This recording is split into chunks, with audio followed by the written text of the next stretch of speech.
हे पालतू जानवर, तू यहाँ क्या कर रहा है? ये पानी मेरा है, चला जा यहाँ से। इसका पानी नहीं पीना तुम्हें, चला जा।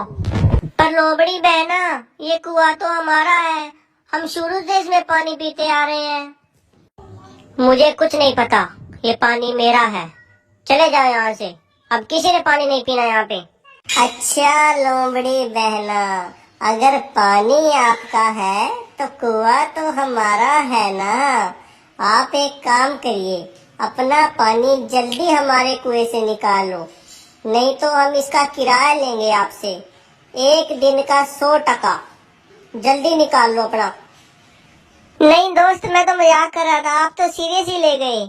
मैं तो मजाक कर रहा था, आप पी लो पानी, आपको कोई नहीं रोकेगा यहाँ पानी पीने से। अरे भागो भागो, चले जाते हैं जल्दी से यहाँ से। इनमें तो बहुत दिमाग है, पता नहीं कहाँ से दिमाग आ गया इनमें।